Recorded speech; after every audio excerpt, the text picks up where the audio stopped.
Welcome to OneStream.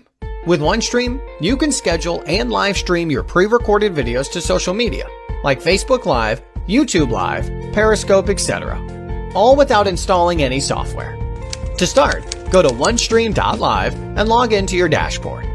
Connect your desired social accounts, like Facebook pages or groups, YouTube and Periscope channels to OneStream. As an example, let's connect a Facebook page to OneStream.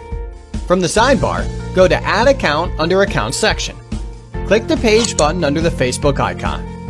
All your pages for which you have admin or editor rights will be displayed. Choose the page or pages you wish to connect and click Connect to OneStream button. Connected social accounts will appear in the sidebar under Accounts. Similarly, you can add Facebook groups, YouTube, and Periscope channels. After connecting the social accounts, now you can upload a video and schedule it to go live. To upload a video, either click the social account where you wish to schedule or go to New Stream section. Now, upload the desired video, set the title, description, select the date, time, and time zone. If the schedule is not set, the video will automatically go live after 1 minute. Choose one or many social accounts and click Create Stream button. And that's it. OneStream will take care of the rest. Yes, it is that simple.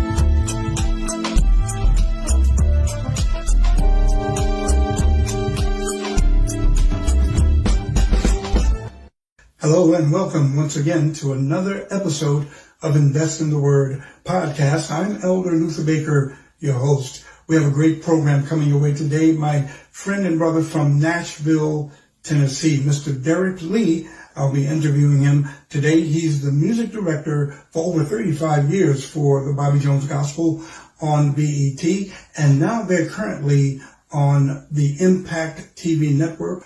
And he's the music director for the Bobby Jones Presents television show. So stay right where you are. We've got some good things coming your way. And before we go into the break, if this is your first time joining me here at Invest in the Word podcast, reach out to me today.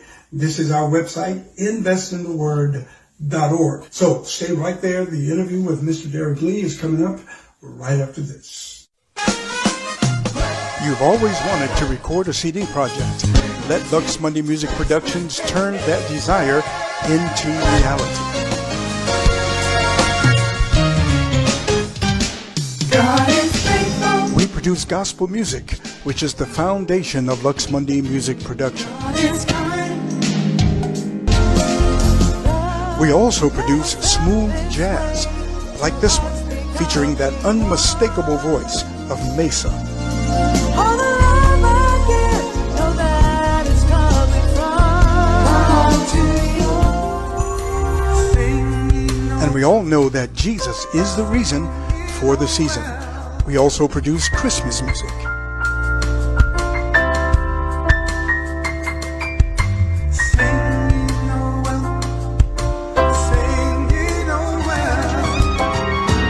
So take a few minutes to call today, 410-501-7422, for your next film or CD project.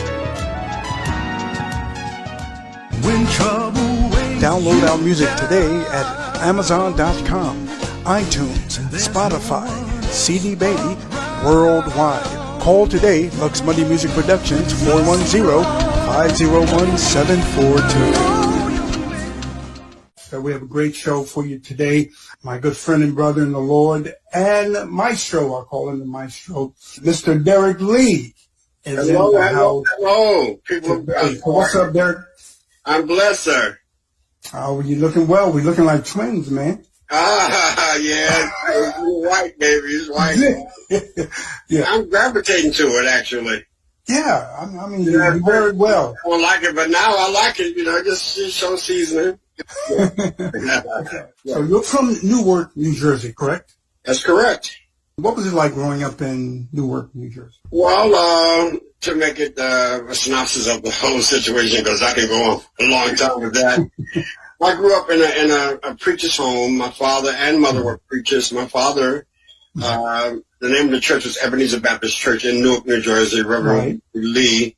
And he was a devout guy. He was a special man. He had visions, and God gave him a vision to build a church. And he had never built a church before or drew a blueprint. He woke up the next morning and drew a blueprint and built a church by himself. And we're standing today. That was back in 1957.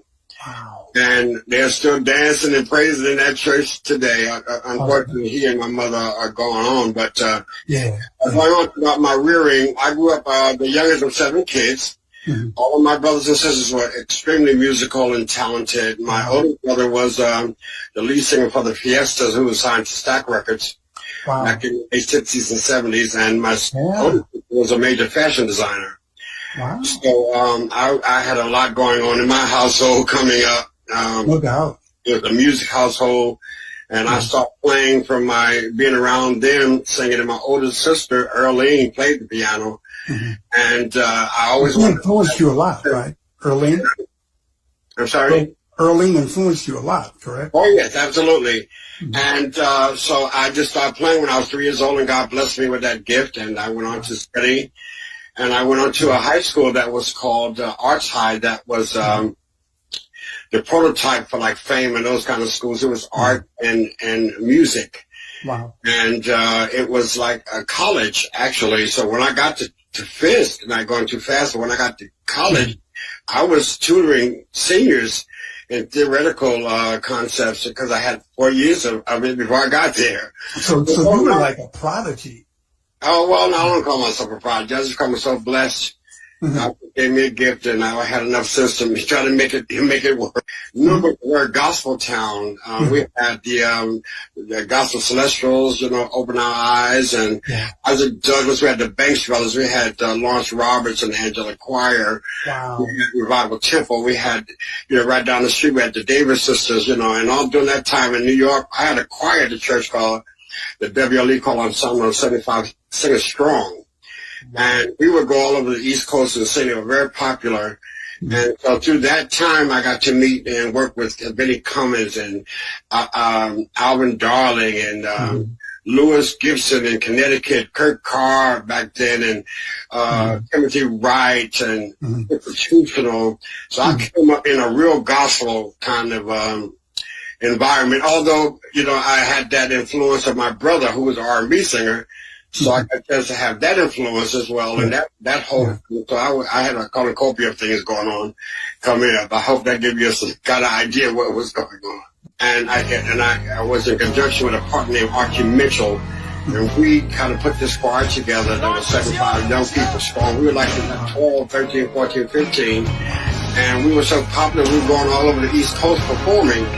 And so we got a chance to meet and work and perform with these people constantly. We became friends with them. And they called us, the little kids coming up. We're the young kids on the block.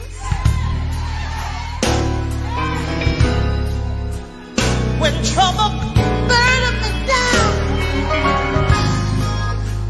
Jesus, I know your love all around.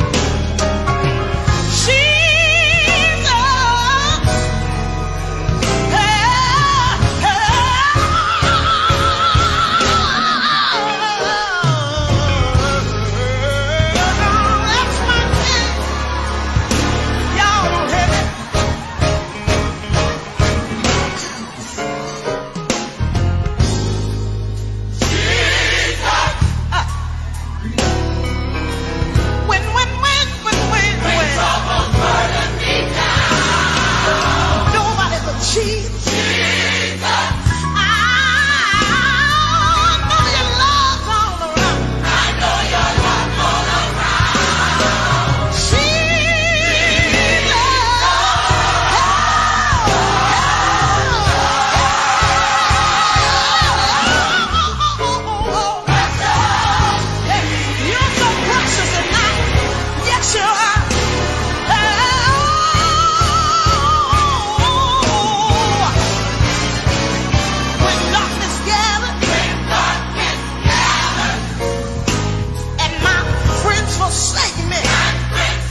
And so that really was a blessing for us, and gave me a lot of experience early, being how professionals operated and discipline and that kind of thing.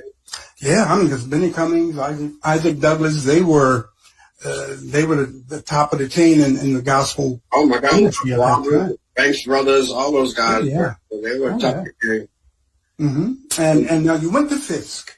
Absolutely. You graduated from the music school in 1976. Well, I went there in 76. Okay, and you graduated in 81. It was a 5-year program because I went into music education program. But I had a double major: piano, performance, and music education. Now, did your sister Earlene specifically encourage you or influence you to play piano? My brothers and sisters, they all sang all holidays, and they would get together all the time, and she'd be at the piano, and they would sing.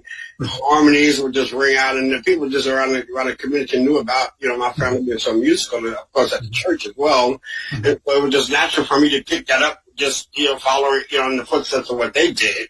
And I was drawn to the piano. I sang too, but I was more so drawn to the piano. And so, like I said, I started playing at 3, and from that moment, I just started getting better. By 9, I was playing for the choirs at the church. Right. And by 12, I was playing for artists. I was doing professional work at 12. Beautiful. Beautiful. That's awesome. And you also directed a choir called the Black Martin Mass Choir when you got this. Yes, I did. Actually, a funny story about that. When I got to playing, I was extremely a northern guy. My friends, we were really, we thought D.C. was southern. We thought that was country. We were New Yorkers. I was in that New York kind of feel. Right. But nevertheless, when I got to Fisk, I'm just kind of, trying to figure out, this Nashville. I'm like, oh my God, this is southern, real southern. I'm going to KKK going to get me any moments, But nevertheless, a guy came up to me named Arthur Green. I'll never forget it. He says, "Are you Derek Lee?" And I'm like, "Yes." He says, "Well, Isaac Douglas told us that you were coming here and we want you to play for Black Mass." I'm like, "Huh?" I had heard of Black Mass because I had done my whole coming to the school. And I'm like, wow. So I was there at the airport before I even got my luggage. They gave me the choir in my hands. Look at here. So how did that make you feel? I'm sure you felt good about that.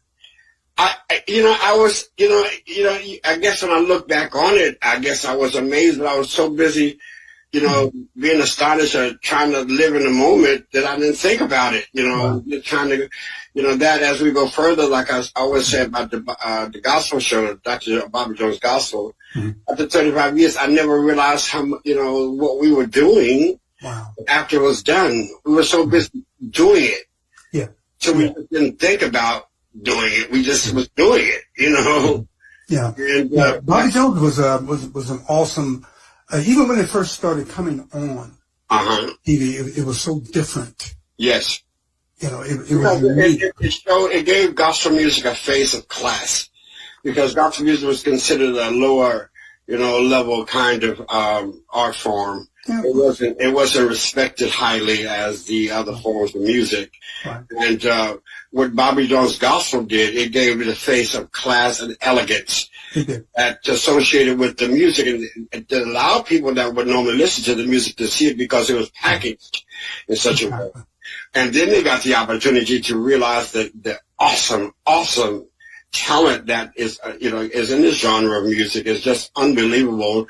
The singers and the level of musicianship that we have in gospel music is just unparalleled. Nobody, at any genre, they got to come a long ways to deal with some of these guys here. These guys are incredibly talented. Yes. Now, before we get too far into the Bobby Jones experience, you already mentioned that you sing. A lot of people don't know that you sing now. Now, you sang with the Jubilee Singers. I did. Correct. Did you sing tenor or? I sang tenor. Sang tenor with the Jubilee Singers, and it was an honor because that experience, being a college student, it was really amazing because it allowed me to meet all kind of dignitaries, and we sang for queens. We traveled across the world, doing that, and with the likes of Oh my God! It just went on and on. I just came Lucille Ball and Artie Shaw and I mean, the names that Cicely Tyson. We did the United Nations. We did the Cap. We did Washington. We did everywhere. We did Haiti for the Prince of Duvalier, Prince Duvalier. We did, and through that experience, it taught me the struggle of Black people and how that music, to perform that music, you had to live that time to emote the spirituals. So it taught me that thing that Black people had, they hung on to get them through those rough times. And use that in all of my music, that emotion and that depth of down in your soul and determination. Yes, sir. What has carried this race to this point and will lead us on. You know what? That is so well said.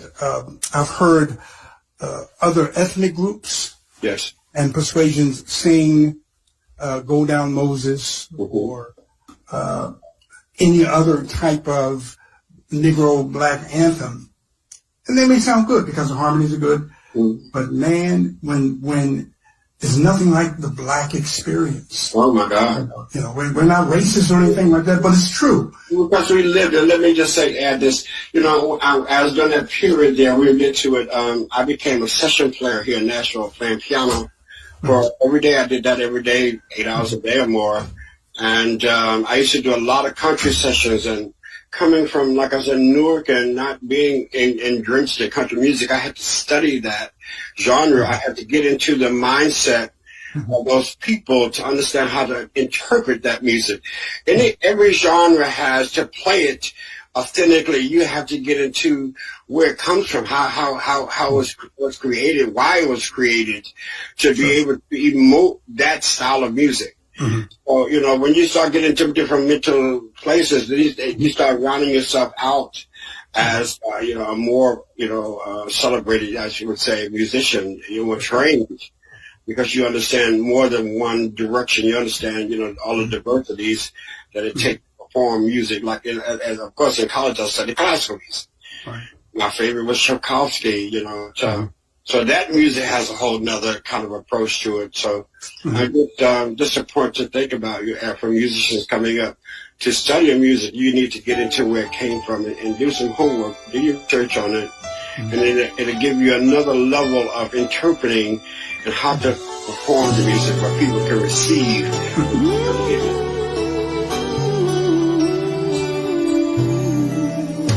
In the snowy cold of winter, underneath the cloudy sky, in the middle of December, you share the thinking why do the leaves fall? Why does the sky fill up with gray? Where do the birds go? Think about it. She says change is gonna change. They always change. Sometimes life is gray like winter, and the tears fall from your eyes. Your heart's cold like December, and you start to wonder why. Where did my faith go? Why don't things ever go my way? Why don't my friends call? Get encouraged. The seasons change.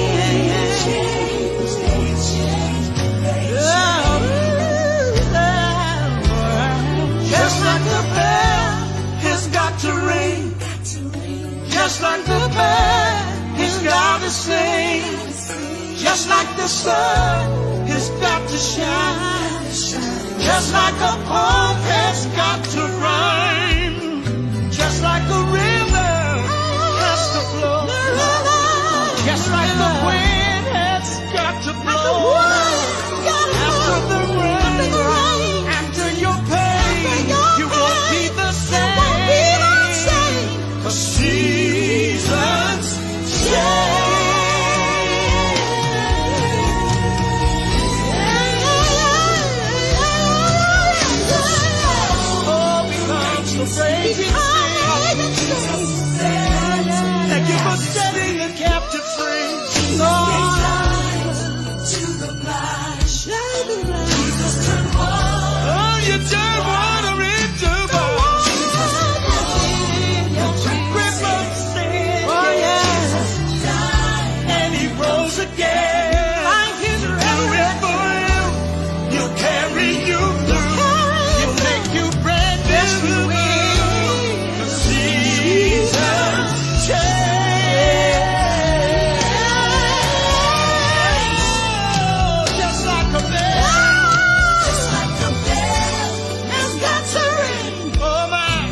that you're with me through the good times, through the bad times, through my ups and downs, through my good days and my bad days.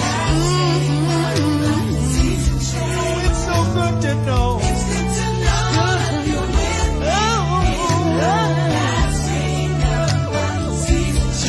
Every season, in the moment,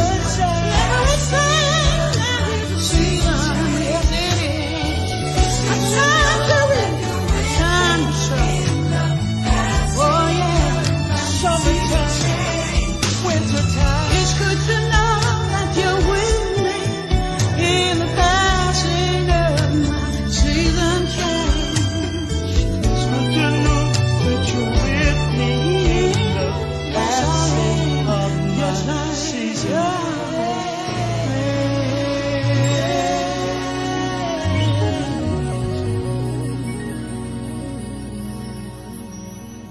Now, I have a question for you, Yeah. Mr. Derek.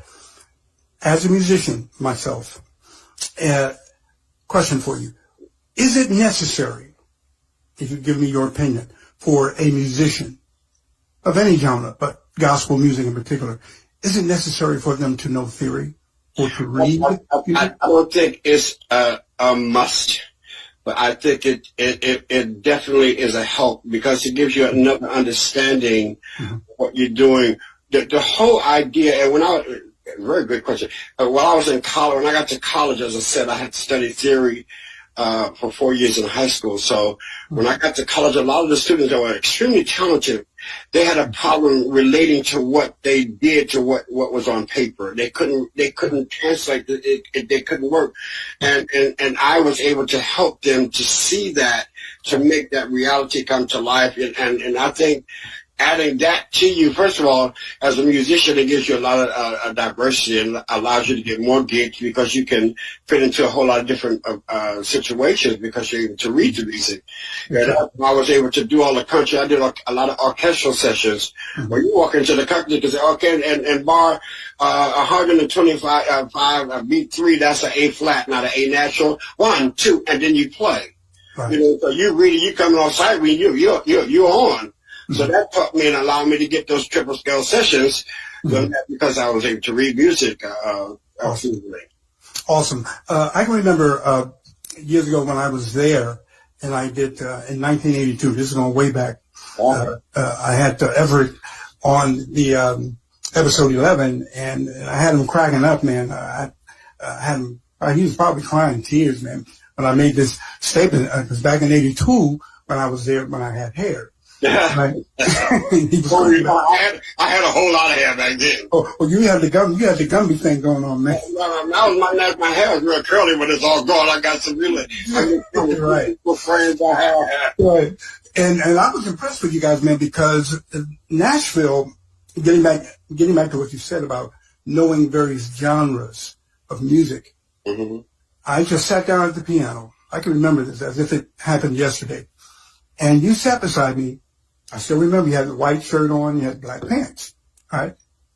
Just turned 65, but I can still remember, right?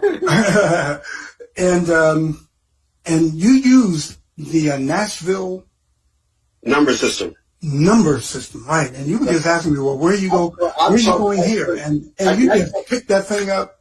You showed it to the other musicians, and you guys just came right in. Yeah, and that was my tool. Out of that system, which is a takeoff from theory, classical theory, but it was a national number system that the country singers, country players used. Exactly. And so I said, oh, this works. So I taught all the musicians when I was on the road cutting records all over the country. I taught all the musicians during that time the number system. Wow. And because 1 is 1 in every key. Exactly. So I did a thing for, was it Joe Thomas?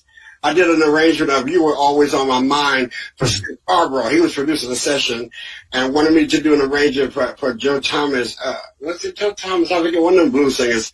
You Were Always on My Mind. Well, I didn't know what key he was going to be, so I just wrote the numbers. So when we got to the session, we had all these players, and so we had brought this drummer, all these folk from L.A., and nobody could read the chart for me and the drummer because he could read. And Skip came and said, he said, you stuck all my L.A. musicians. Nobody could read this stuff because they didn't know.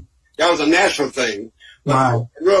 A quick little lesson on numbers. Like 1 is 1 in every key, so you indicate minor, major, or diminished, half diminished, or what have you. And that's how you build the chords. So like I said, in C, you got C, and then you got D is D, major, until you make it minor. 3 is E, major, until you make it minor. You see, and so you set the keys like that. So you can listen to a song and write faster numbers instead of having to write A flat, A flat, B flat. Exactly. I hit on one time to write the chart, and then I get the chart and arrange it. I was so fast at one time, man, that they called me the fastest man in show business. I could hear a song and write the chart as I'm arranging it, and give it to the musicians, and then we play it. Amazing.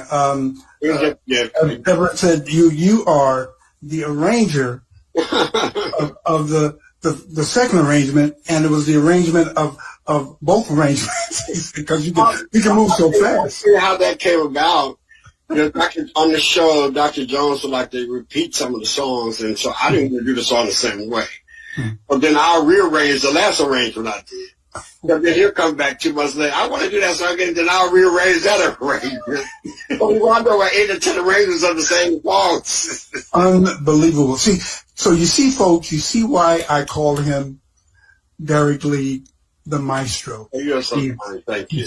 He's talented, he's gifted, and even more important than that, Derek Lee loves the Lord. And that is such an awesome thing. I couldn't have made it without him, I tell you. Yes, sir. Yes. So what is the pattern of how you play? Do you have a foundation that you use all the time, or does it change? Well, it changes depending on what style or what I'm playing. Right. That influence comes from the Tchaikovsky and the Debussy, those kind of polychords, as well as jazz. That I've been influenced by as well. And so I use all those things to put together to my style. And sometimes with gospel music, though, of course, if I'm playing traditional, I can be straight up traditional. Exactly. But then you got to add a little edge. You start adding some of those subdominants and some of those 13th, 11th, and pop 11th, and those kind of things. Excuse me, to get a bigger sound, to make the chord structure sound bigger. Yes, sir. And playing a tenth in the left hand, and then you got 5 or 8 notes in the right hand, and it makes the chord feel bigger, particularly if you just have piano, bass, and drums. So the sonority and everything, it just feels wider.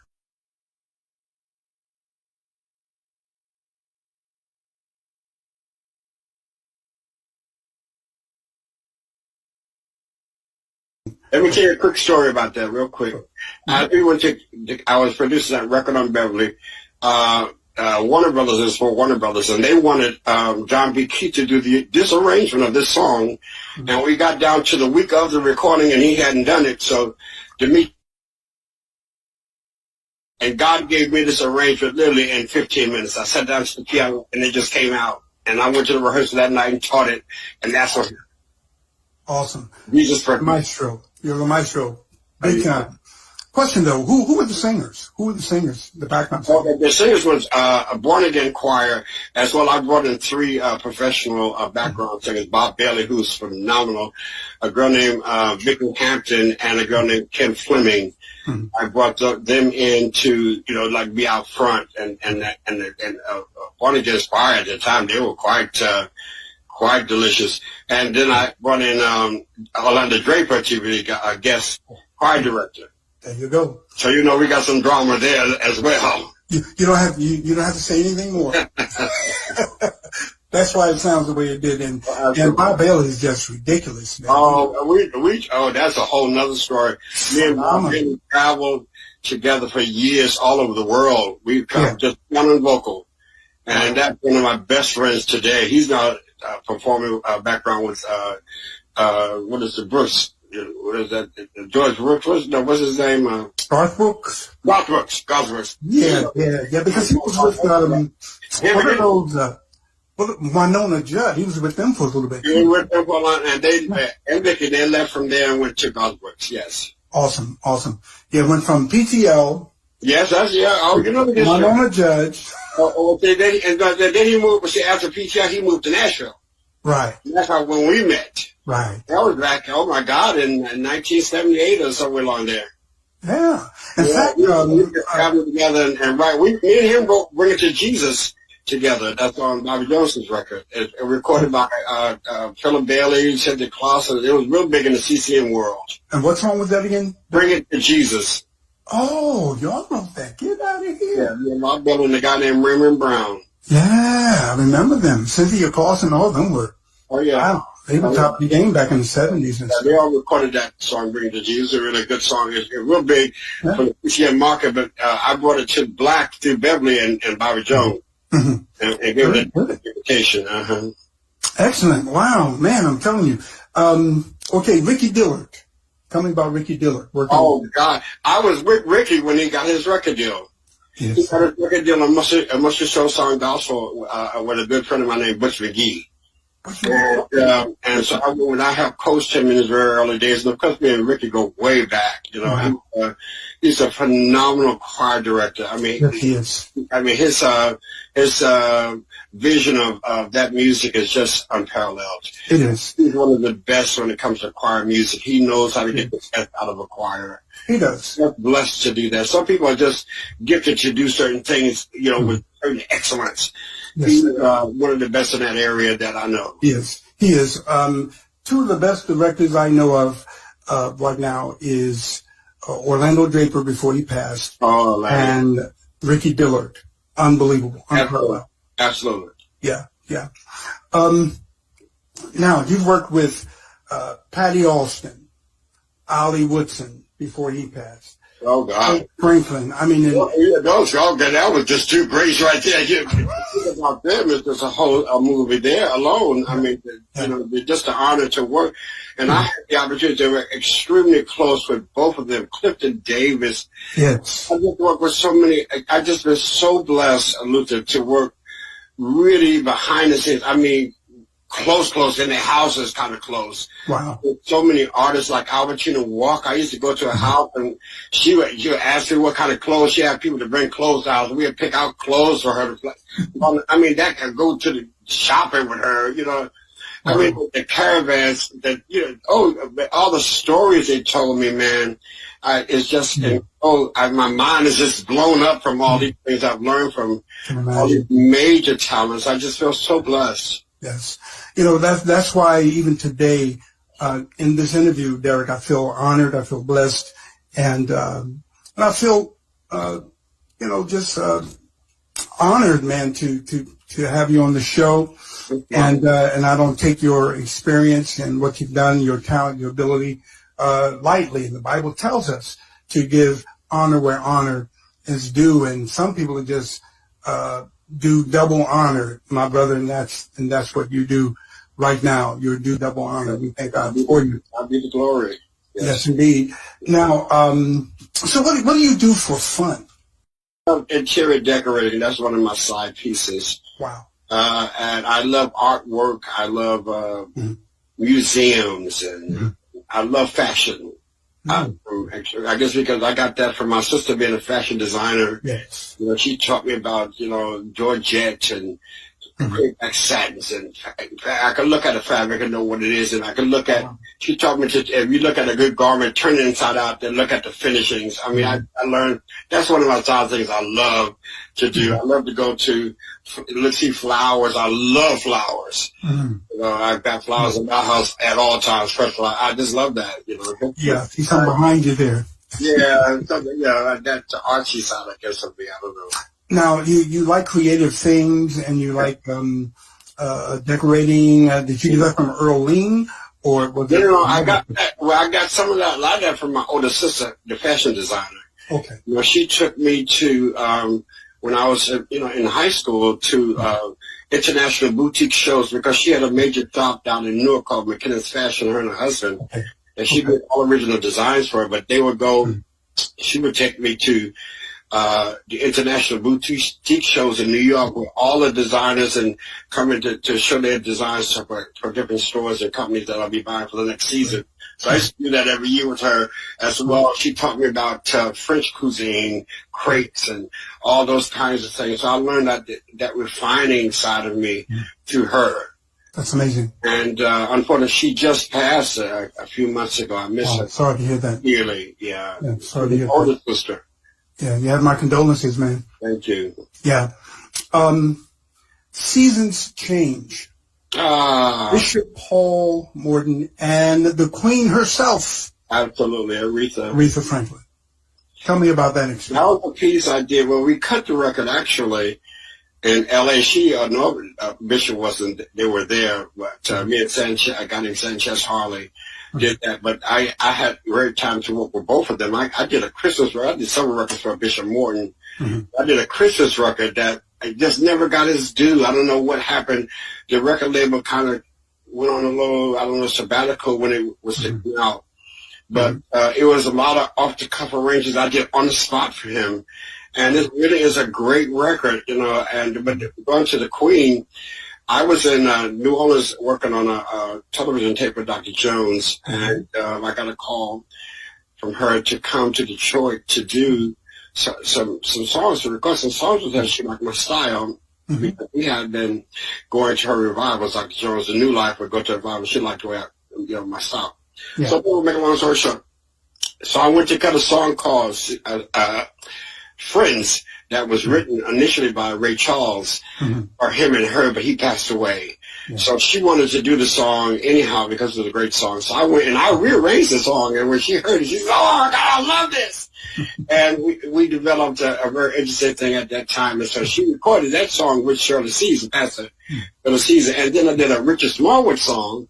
I think the name of it now for her that she did with Karen Clark. And those two songs were the thing that when I really got to know her and work with her more closely.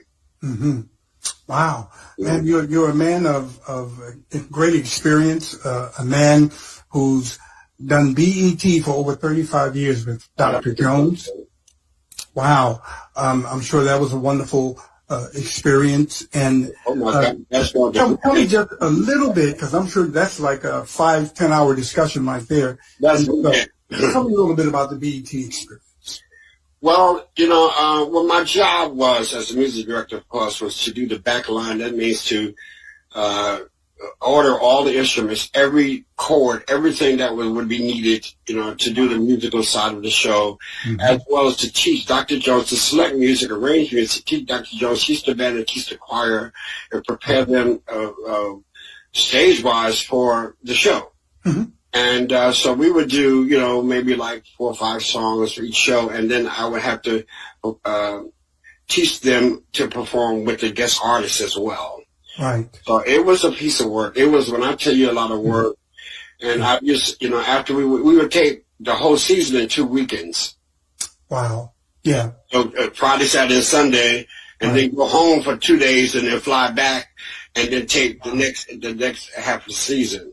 And you're talking about a lot of work, because it's rolling fast. So today, and you guys have to be right. Taping is like there's no room for error. It's right the first time. Wow. It's got to go, so. Yeah, because that camera's rolling. You don't have time to let's start over again. And time is ticking, and every second, and television is about seconds. Everything has to be timed.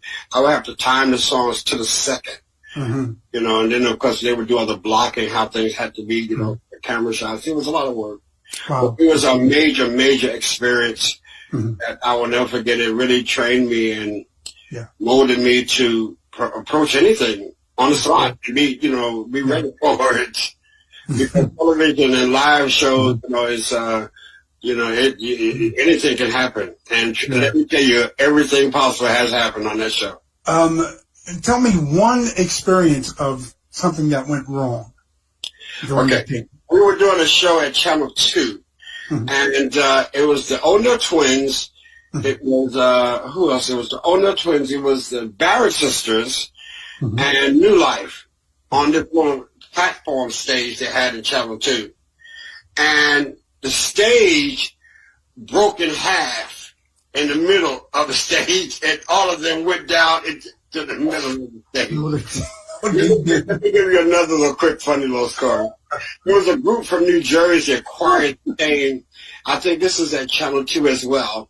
And they were doing this song with this guy on the cross.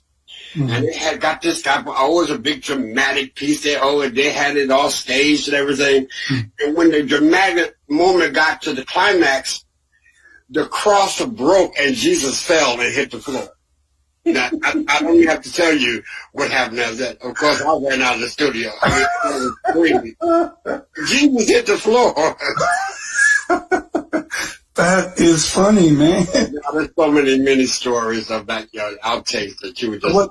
What Dr. Jones needs to do are bloopers. You need to do... Oh, God. Let me tell you something. It would be a hit. Oh, my God. You have no idea what stuff went on. Oh, my God. I tell you, look, you told me about this group the first time I interviewed you. The song is called Breakthrough. Please forgive me. What was the name of that group again? Okay, this is a group called the Freisen Brothers. Freisen Brothers. And these guys grew up literally my brothers in my father's church. Awesome. And their family was a singing family from like when they was 2 up to 8 years old. It was 10 of them. And they had like a little hit song called Do What the Good Book Says. That was back in late 60s, early 70s. Wow. But nevertheless, we maintained our friendship all this time, and they had a group, so it just went down to just the guys. They let the girls go, and they went to just the guys. And now it's just 2 of them. And I just produced this record. It's really a great record. And the first single is called Breakthrough, written by Alvin Darlin's son. You know, Alvin Darlin is mine. But his son is just as talented with a little younger, fresh edge to it. But this is a song that lends to his father's flavor. It's got that victory, that old school feel to it. Yeah. It's a great little song, and I think it's going to catch on to people because we need a breakthrough right now. I think so. And, awesome song. The Freisen Brothers, here they are. You're going to love it. Song entitled Breakthrough. I'm waiting on the breakthrough. I'm waiting on the breakthrough. I'm waiting on the breakthrough. Neighbor, it's on its way. Let's have some church here, y'all. There's a breakthrough coming. There's a breakthrough coming.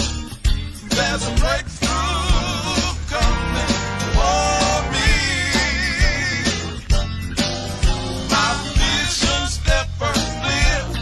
My faith is strong and fierce. There's a breakthrough coming for me.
Lastly, I want to talk about the song Calvary.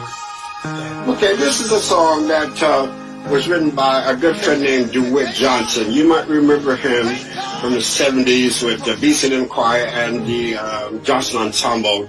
He had big hits, Show Me the Way, I Want to Live so God Can Use Me, and Harvest is Plentiful, Glad to Be in God's Service. He wrote a lot of big songs, and when he came to me, I want to combine the two choirs and do like a reunion. And I have a new song that I really think is, to do well. And he came to me, and this song was called Calvary. And so we did it on Mother's Day, actually, the year before last. Just really getting out, and it's a great song. He's such a great traditional writer, and I think, people still need to hear those kinds of songs. We've gotten so contemporary and so slick now, so we're losing where we came from, and I think that's a disservice to the people that got us where we are, because of them that we're able to do what we're doing today. And the young people that don't have the respect that they should have for our pioneers, like the James Stevens, like the Caravans, like the Cleopas Robinsons, like the Mahalia Jacksons, Carol Wards, and those people are, they were phenomenal artists. And I feel so blessed to have worked with most of them before they died, and to realize unmeasured level of talent and just the mental concepts these people had. But at that time, that's what it was about. Now it's just different. So people have to learn how to respect people, how they got to where they got. And I thank God for your talent, your ability, and your love that you have for Christ. And we're living in a time that's really dangerous, uncertain. We live in uncertain times. So to close us out with a final word of encouragement, Derek, what would you say to our viewers and our listeners today? What word of encouragement would you give them looking into that camera? I would say never give up on your dreams. You are uniquely designed and made, and God gave you something that he gave no one else, and it would be a disservice for you to keep it to yourself. You've got to go and get it out and share it with the world. That's why he gave it to you. Awesome. Unbelievable. Derek Lee, the man, the music. We just love you, my brother, and you keep doing what you're doing, man, okay? Thank you so much. God bless you, and thank you for having me. Thank you so much for joining me here at Invest in the Word podcast. Reach out to me today at investintheword.org. And Word Warriors, remember, the Word of God. We must learn it, we must live it, then we must share it. See you next time for the next Invest in the Word podcast episode. I'm Elder Luther Baker. See you then.